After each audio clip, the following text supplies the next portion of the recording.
yang Allah Subhanahu wa Ta'ala berikan kepada para kekasih-kekasihnya itu, saudaraku sekalian, bukan nikmatnya harta, bukan nikmatnya rumah, bukan nikmatnya baju, bukan nikmatnya makanan, bukan nikmatnya minuman. Itu sih nikmat yang orang paling kafir di atas muka bumi aja dikasih sama Allah. Bener apa enggak? Orang yang mengatakan bahwa alam semesta ini nggak ada Tuhannya, alam semesta nggak ada Tuhannya, ateis, nggak pernah nyembah Allah Subhanahu wa Ta'ala gitu. Orang yang bahkan mengaku dirinya sebagai Tuhan, mengaku dirinya sebagai malaikat, Allah kasih makan sama dia apa enggak? Kasih makan. Kenapa? Karena nggak ada nilainya di mata Allah. Tuh nikmat-nikmat yang kayak begituan, nikmat ecek-ecek, teman-teman saudara sekalian.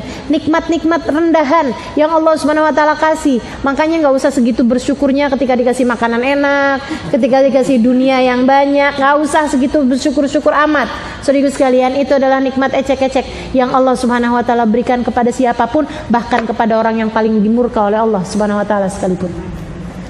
Akan tetapi salah satu dari nikmat-nikmat besar yang hanya Allah berikan kepada manusia-manusia tercinta di sisinya, sehingga bahkan diminta oleh Nabi Allah Ibrahim, Nabi Allah Musa alaihissalam, dan juga diungkit, disebut-sebut oleh Allah Subhanahu wa Ta'ala ketika memberikan itu kepada Nabi Muhammad alaihissalam.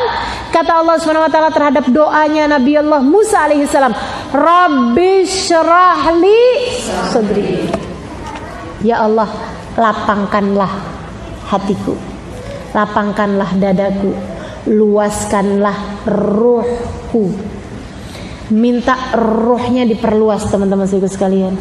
Minta ruhnya diperluas sehingga berasanya lapang, benar, senang, tenang, damai. Kenapa? Ruhnya luas. Itu yang diminta sama Nabi Allah Ibrahim alaihissalam. Rabbi syrahli sadri. Ya Allah, lapangkanlah, luaskanlah dadaku ini, lapangkanlah jiwaku ini, luaskanlah ruhku ini ya Allah. Dan itu yang diungkit oleh Allah Subhanahu wa Ta'ala, disebut-sebut oleh Allah Subhanahu wa Ta'ala, diungkit sama Allah Subhanahu wa Ta'ala kepada Nabi Muhammad alaihissalam. Kalau Allah ngasih pemberian kecil, kan ngapain diungkit? Bener gak? Kita kalau ngasih sesuatu hal yang kecil sama orang, masa kita ungkit-ungkit, kita sebut-sebut? Kan gak mungkin. Tapi kalau ngasih nikmat yang besar, mungkin buat kita sebut, gitu ya. Seorang ibu akan bilang sama anaknya, ya ampun nak, kamu kok gitu ya sama mama. Padahal mama tuh nak, dulu lagi zaman kamu kecil, kalau kamu sakit flu, mama sampai sedot kok, ingus di hidung kamu tuh nak. Kan begitu kan? Karena kita merasa bahwa yang kita lakukan itu adalah sesuatu hal yang besar. Mama lebih rela mama yang gak makan nak, asal kamu bisa makan. Kan gitu tuh. Karena itu adalah pemberian yang besar yang kita lakukan kepada anak-anak kita. Makanya kita kemudian mengungkitnya.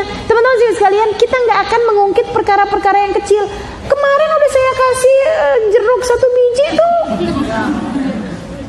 gak akan kita ungkit. Nah, Allah Subhanahu wa Ta'ala mengungkit pemberiannya kepada Nabi Muhammad. Apa kata Allah? Alam nashrah, bukankah telah aku lapangkan hatimu wahai Nabi Muhammad.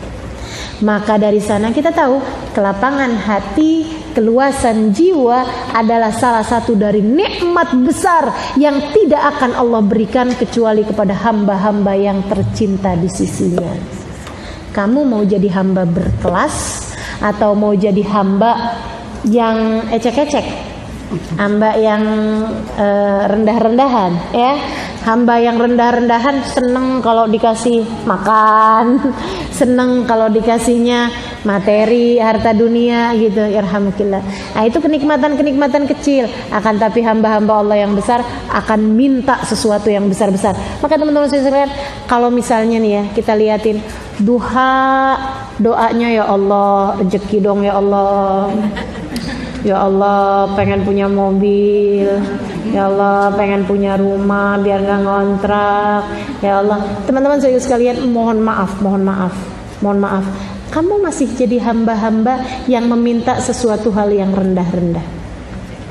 Dan karena kamu masih meminta sesuatu hal yang rendah-rendah, berarti kamu juga sebagai hamba masih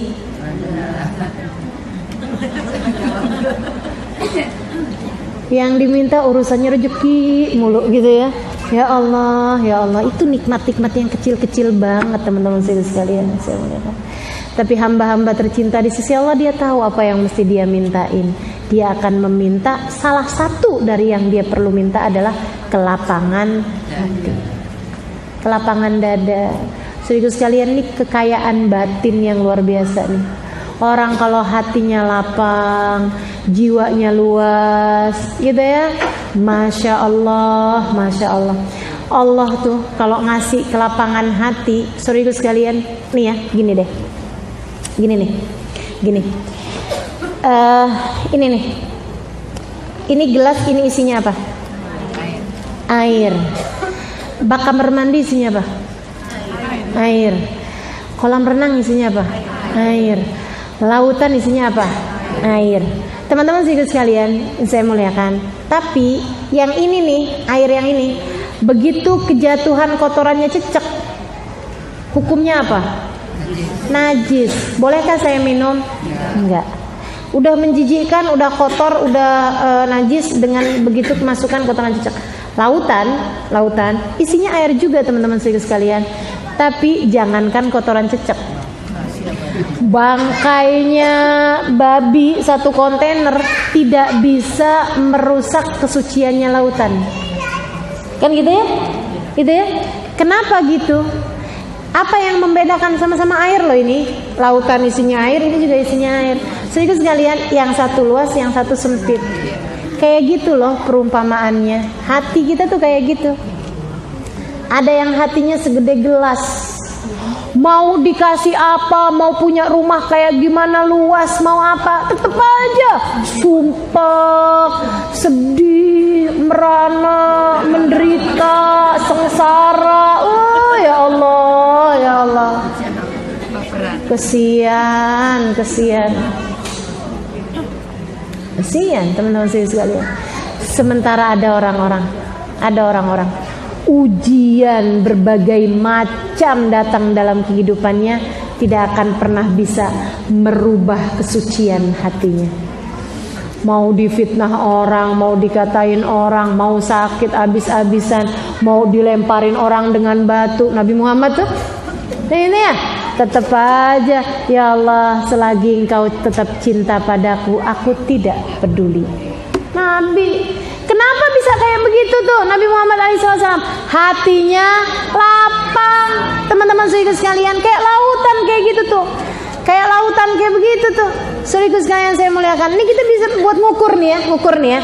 Coba nih, hatimu gelas, bak kamar mandi, kolam renang, atau lautan. Nih, ini baru kena kotoran cecek aja udah najis. Ada lagi bak kamar mandi lebih dari 2 kula, kemasukan kotoran cecek nggak jadi najis. Tapi kalau bangkai tikus najis di bak tersebut. Kolam renang gede gitu ya, kemasukan bangkai cecek nggak najis, kemasukan bangkainya tikus gitu ya. Tapi kolam renangnya tetap bau, warna rasanya tetap aja. Kolam renang tuh orang kencing di kolam renang.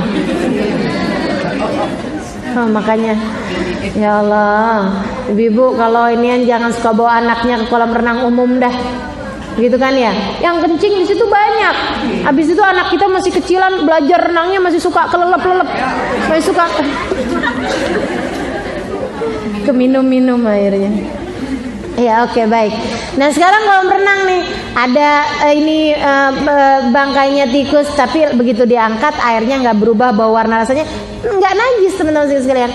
Tapi begitu kemasukan bangkainya kambing, najis ya.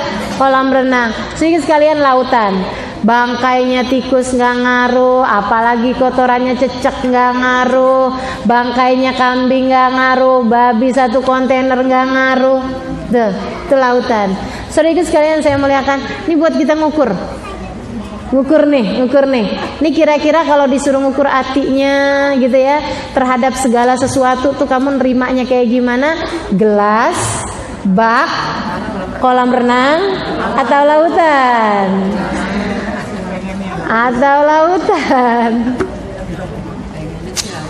Ya Allah. Ya. Teman-teman sekalian, kepengennya lautan, kan gitu ya? Biar kita punya hati luas, seluas samudra. Dilemparin bangkai, dilemparin ini, dilemparin itu, tidak merusak kesuciannya. Suci terus-terusan. Malahan yang ada dia selalu menghadiahi nelayan ikan, menghadiahi petani rumput laut, ini dia, menghadiahi penyelam mutiara, menghadiahi orang yang nyari-nyari penyelam yang dalam-dalam lagi tuh. Itu menghadiahi dengan harta karun, menghadiahi dengan bangkai kapal yang tenggelam dan punya nilai yang sangat berharga, kan gitu ya. Saudaraku sekalian, semakin dalam orang, semakin menghadiahi dia berbagai macam hal.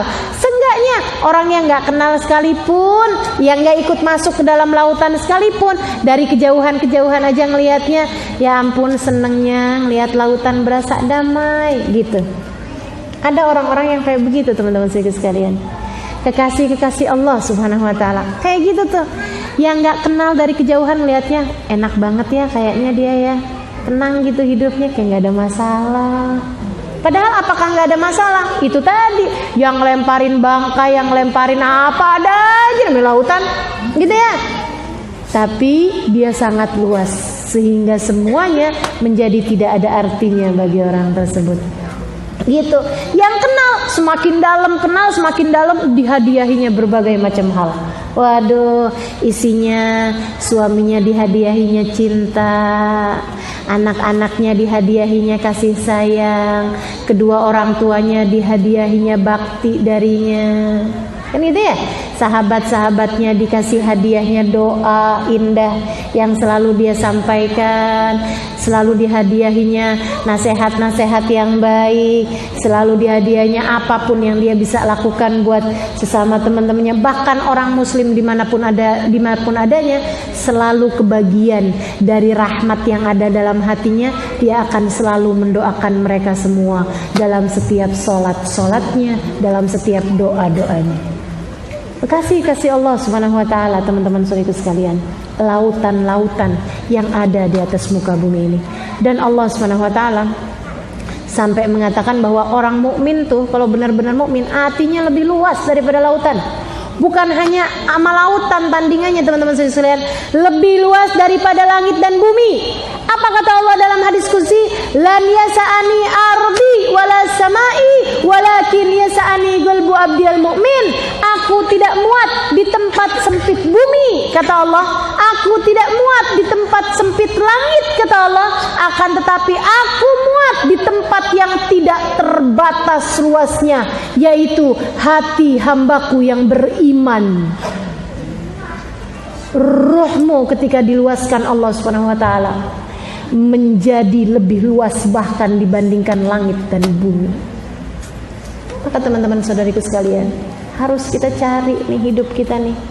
Jangan yang kita minta sama Allah urusan ecek-ecek mulu ya, urusan kecil-kecil mulu. Kita mesti minta nih, ya Allah Rabbi syrah li sadri, ya Allah luasin hati saya, Allah luasin hati saya.